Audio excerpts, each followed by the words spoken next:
Il-President tal-Kummissjoni Ewropea Ursula von der Leyen innutat ir-riformi favur it-tisħiħ tas-salt tad-dritt li għamlet Malta. Hija għamlet dan fid-diskors annwali tagħha fil-Parlament Ewropew magħruf bħala State of the Union. Fi Strasburgu kienu bosta temi li von der Leyen għażlet li tindirizza f'diskors ta' madwar siegħa. Fost dawn kien hemm dawk dwar is-salt tad-dritt u dlonk irreferi tal-Malta. L-istat ta' dritt jista' jinkiseb u jkun protett permezz ta' riformi.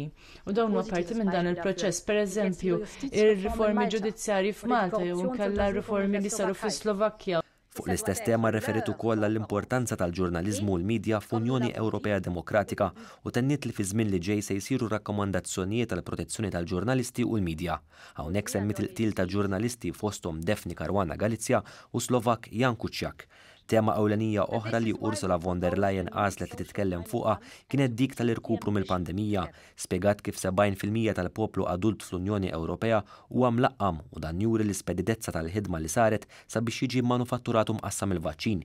Hija ħabbret li fil-fatt l-Unjoni Ewropea se tkun qed tagħmel donazzjoni oħra ta' 200 miljun doża tal-vaċċin flimkien ma' 250 miljun oħra mwiegħda lil pajjiżi vulnerabbli sa nofs is-sena d-dieħla.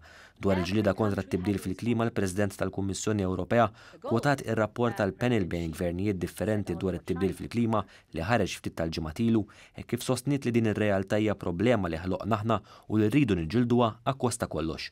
Von der Leyen semmit il-miri ta' tnaqqis ta' 55% f'emissjonijiet tal-karbonju li ġew stabbiliti is-sena li għaddiet. L-Ewropa tista' tagħmel ħafna u nistgħu nappoġġaw l-oħrajn. Jiena gburija li llum nista' nħabbar l-Unjoni Ewropea ser tirdoppja il-finanzjament estern għal biodiversità, speċjalment għall-iktar pajjiżi dgħajfa. Iżda l-Ewropa dan ma tistax tagħmlu waħedha. Il-COP26 fi Glasgow se jkun mument ta' verità għall komunità globali. Von der Leyen tennet ukoll li se jiġu proposti 4 biljun euro għal finanzjament tal-klima sal-2027. Dwar il-qasam diġitali, l-President tal-Kummissjoni Ewropea tennet ukoll li se jkompli jsir investiment fil-ħiliet diġitali. Hija ħabbret ukoll programm propju għaż-żgħażagħ li permezz tiegħu se jkunu jistgħu jġibu esperjenza fid-dinja tax-xogħol fi stati membri Ewropej differenti. Il-President tal-Kummissjoni Ewropea rreferit ukoll għas-suġġett tal-immigrazzjoni fid-diskors tagħha e kif tenniet li hemm bżonn ta' pożizzjoni komuni fuq is-suġġett. Finalment, il-President tal-Kummissjoni Ewropea Ursula von der Leyen tkellmet dwar is-sitwazzjoni li għadha qed tiżviluppa fl-Afganistan bħalissa issa li jinsab propju dan taħt il-ħakma tat-Taliban. Hija l-ewwel nett sostniet li l-Unjoni Ewropea se tkun spalla ewlenija għal poplu Afgan u anke dawk kollha li jinsabu fl-Afganistan bħalissa.